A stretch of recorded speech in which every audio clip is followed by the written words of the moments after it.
What's going on, guys? Mid89 here. Welcome back to the channel. In this video I just wanted to share my weird experience of my Everlast mushroom trip that happened back in 2019, November 5th, bonfire night, and the things I experienced, which are fucking really bizarre, some of them. It was a bad trip, and I remember that was the last time I was like, okay, right, I've gotten to a point where I'm vibrating so much that taking these things really does open me up and cause a problem to, you know, the fucking gods of this system, these demons, astral parasites. And so, yeah, November 5th, bonfire night, Guy Fawkes, obviously, you know, here in England we celebrate, we burn an effigy of him on the bonfires, he tried to blow up Parliament, and so the veil's at its thinnest in Scorpio. I remember getting some Liberty caps which were just picked locally because it was in season by my roommate at the time, my old place I was living at, which is quite interesting. I'll tell you some other weird synchronicities with this place, yeah. It all ties in together, man, when you look back. It's all like, everything that's happened is just, it seems like it's all been planned, it's all been like set up, it's been influenced. And so I dropped these mushrooms, yeah, 4 grams, Liberty caps, head down to a place called New Forest, and that's in Hampshire, and that's quite interesting. There's a lot of witches and covens and black magic and shit, witchcraft that goes on down there, so the energy's there all over the place. Anyway, I pull up by the forest, and I remember looking in, you got like a nice view of the forest, and there's all these like wild horses roaming around, which is quite nice.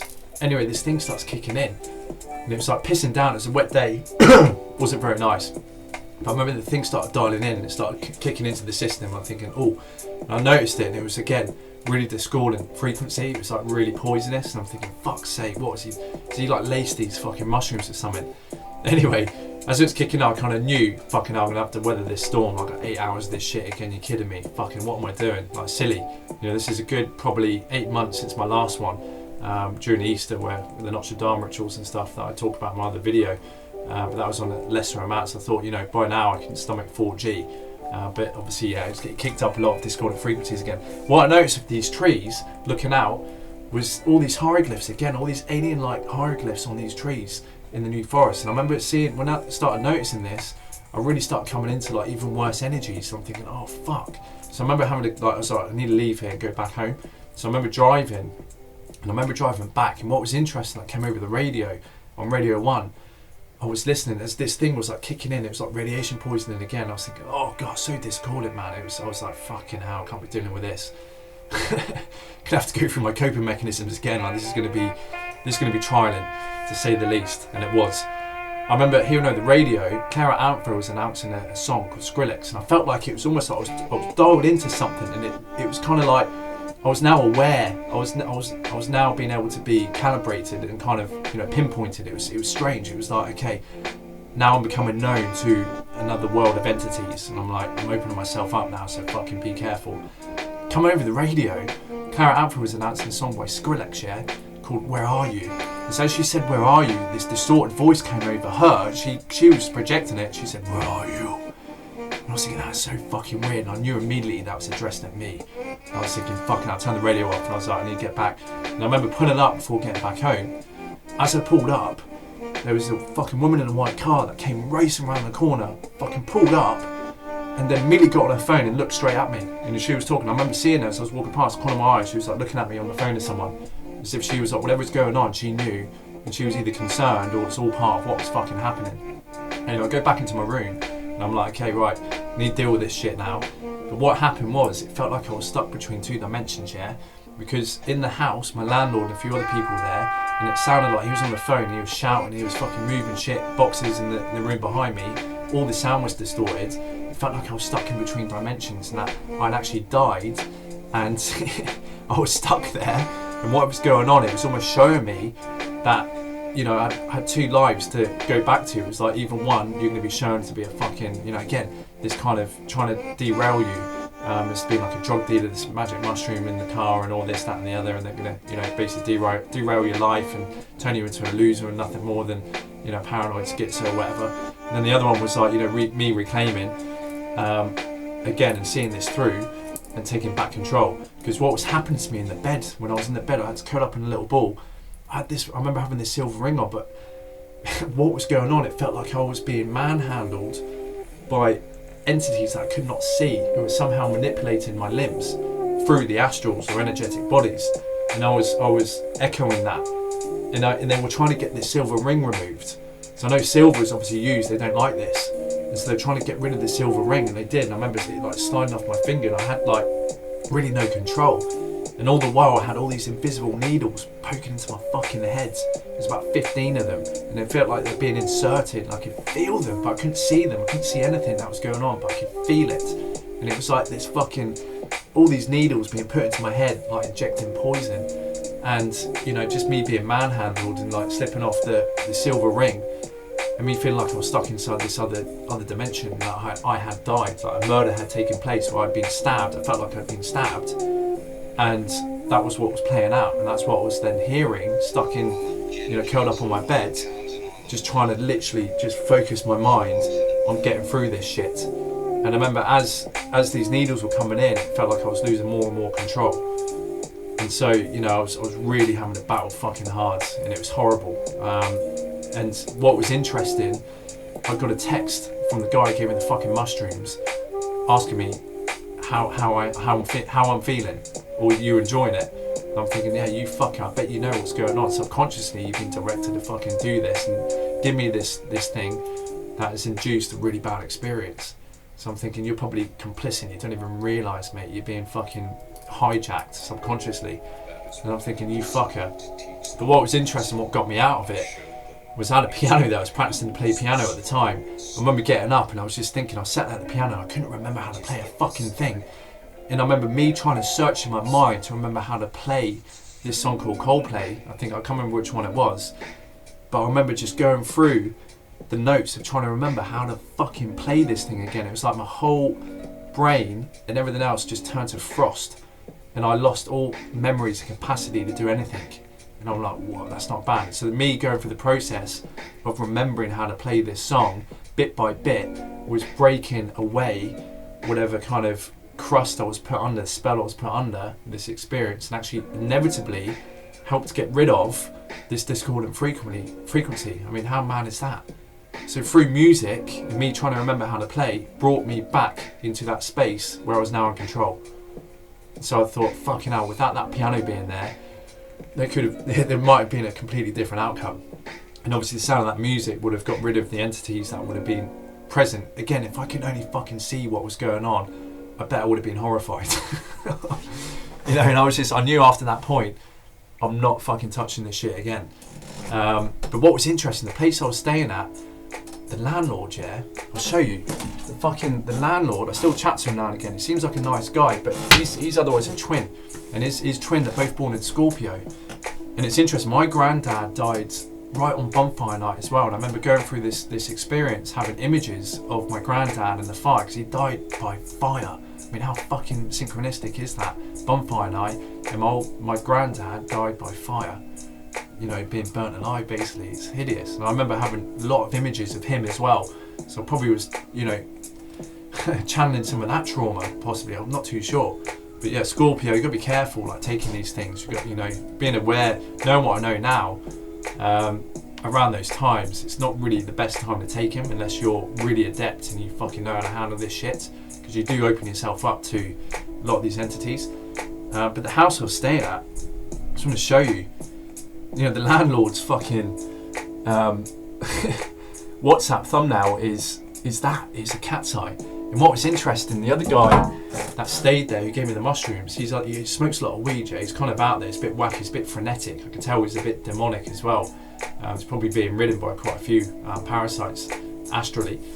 His car, he's got a graphic that he made up on the side of his car with an eye, with a V like that, just looking, so just one eye like that. And he always parks up outside the fucking car. Where my house is, I always looked out and I could see, the first thing you see was his fucking car, like just peering in like that with a V. And I was thinking, wow, fuck me. And even, it gets even better, because there was another guy staying in the house and he had one eye. So he actually had a glass eye. He had an accident, obviously, when he was younger, and he had a glass eye. And I'm thinking, you got to be fucking kidding me. And this is all off the back of me experiencing what I went through during the summer in my previous place, of confronting Satan and him coming through the TV, trying to like kind of come back after my soul. And he had that one big beady eye, you know what I mean? It's like Dajjal, the famous figure of the Dajjal, the one eye, and all the one eye symbolism you see of the celebrities. And that was literally in my life, in the house I was staying at. The graphic with the one eye, the actual other housemate with one eye, glass eye, and then my landlord's with the thumbnail of a cat's eye, the reptilian eye. I'm thinking, you gotta be fucking kidding me. So pay attention, you know, keep an eye out, because this is all subconscious. If those who are ignorant, like all the muggles out there, they are just getting joyrided and they don't even realise it. Their life could be pretty sweet. I mean, some of them, most of them are pretty protected. They got faith and they you know, rely on protection through, a lot of these religions can actually be like shields, because they're belief systems that can otherwise help keep all these astral parasites at bay. If someone's got a really strong belief, they actually create that in the astrals, and that can actually end up being their protection. You know, so all these entities, you can create your own entities in these astrals. This is the thing. This is what I'm learning now. You know, you can actually build up your whole fortresses, armies, and you can call upon armies of other light creators, like, you know, the true source creator himself, and like the archangel Michael and stuff from the sun. You know, because these also all thought forms, and they're very powerful and they're very real in these reality systems, and they have, again, the whole legions and armies and stuff. So I found that very interesting. But yeah, I mean, that was the last time I knew, coming off the back of that. I had a headache for a week. Oh yeah, and what was interesting, obviously what went down energetically, I found out a week later, coming over the radio when I was at work, Radio 6, I was listening to BBC Radio 6, came over the radio that there was a series of stabbings in the New Forest to lambs and sheep with inverted pentagrams sprayed on them and inverted crosses. So it was a satanic ritual that took place a week after that event, of me going through what I went through, in order to probably restore the energies during that time, because I probably came in and brought a lot of light and truth and energy to that grid in the New Forest, which is otherwise very satanic. And then they obviously had to do these rituals in order to rebalance their negative energy there. And so there was about 3 or 4 stabbings, and then there was a church as well that was sprayed with an inverted pentagram and an inverted cross and a 666. And I was thinking, you've got to be kidding me, this came over the radio. And as that happened, I got a fucking message from my mate whose brother was going through a hard time and was actually threatening to jump off a building, 13-story building in Melbourne, in Australia. I'm thinking, you got to be fucking kidding me, man. Like, this was all coming in, flooding in at that time. And I was just thinking, wow, yeah, this presence is very real.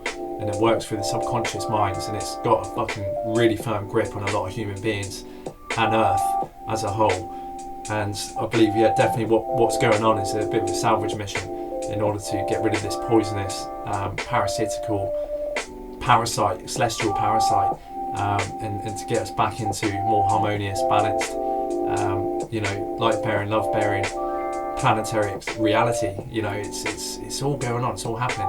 Another experience I witnessed as well, not too long after that point, was working. I remember reading at the time Manly P. Hall, which was called The Secret Teachings of All Ages, and he was teaching how, you know, man inevitably becomes an angel, and this is like the natural progression of, apparently according to him, these occult sciences and schools, that's the natural progression of man and women, is to become, you know, born into angelhood, where you're gifted an immortal and eternal body, basically as an angel, and that's kind of like the higher realms, the higher spheres.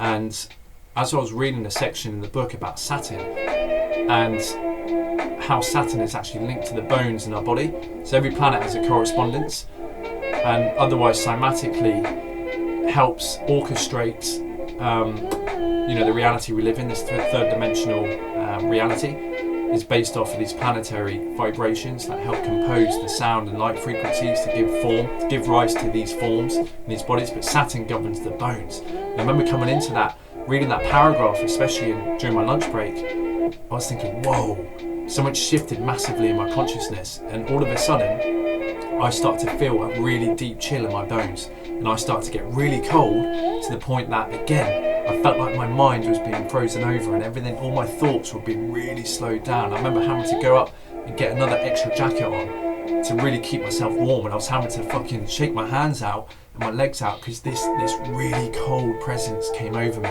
And I remember researching now, when people experience archons, the presence of negative entities especially come with it coldness. And you see this depicted in a lot of films, and like, you know, stories of ghosts and stuff like this, and demons. You normally get an energy shift and coldness come over you, and I was thinking, wow, like the Saturn presence and me coming into awareness of the bones being governed by Saturn, that vibration, made me feel like I was having to keep warm for about 20 minutes again. I was having to like fucking shake this thing off and kind of fight through whatever this presence was. that came in and tried to warm up again. So that was very interesting. But yeah, thought I'd share that if you guys had any similar experiences. Hope you haven't. I mean, you know, getting injected with invisible needles was not pleasant. But yeah, I knew after that point, I'm vibrating so high now, I don't need these things. And it's kind of like, once you get to a certain level, it's interesting. A lot of people do say they experience Satan, especially in the, you know, the magic mushroom realm, when they get to a certain elevated state, where they've learned or gleaned a lot of wisdom. It's almost you're met with the kind of gatekeeper of this realm, who doesn't want any one of us to go beyond and above revealing the truth and unlocking the veil, you know, unveiling what is otherwise hidden, which is, you know, it's too late, it's already happened. It's pouring through, it's leaking through. There's so many cracks in this reality system now, thanks to, you know, all of us starseeds and everyone else out there. You know, I follow a lot of these guys, and they're doing a lot of good work on the astrals and stuff, and they're, you know, slaying demons and just bringing the truth. And the truth has that vibration which demons absolutely despise, and these entities despise, because their whole existence is predicated on a lie. It's on perjury, in order to keep us into this fictitious conveyance of reality, through perjury and us feeding the lie itself by being disaligned with truth. And so truth is a very powerful word. It's otherwise aligned with love and what we want to try and achieve. So yeah, it's shifting, man, massively, and it's only going to get even more intense. But this is the thing, you know, stay protected, build up your astrals, realize we are the creators, and whatever you think and feed, you actually create a thought form of in the higher realms, in the astrals, which if it is negative, it otherwise gets locked away into these particular dimensions like the lower fourth, where they're kind of contained, so they don't go around causing havoc, because people can create their own demons, people can create their own devils, but you can also create your own fucking armies of protection and shields and fortresses and all sorts. You can create whatever you want. This is the power. This is otherwise what's been, you know, robbed from us, but we're all starting to come into awareness of right now. Of course, it's always existed, but it's otherwise being kept in like secret fraternities over the millennia. But now it's really rising pretty rapidly, and it's about time we all start creating and bringing in and creating a new reality that we want to live in, which is, you know, one aligned with truth, love, happiness, plenty, abundance. You know, none of this scarcity bullshit of lies and deceit and this economic model and, you know, all the shit they're doing in the governments. So yeah, anyway, hope you enjoyed that. Give us a comment, interact, let us know if you had any similar experiences. Until then, peace out, stay blessed, and take care.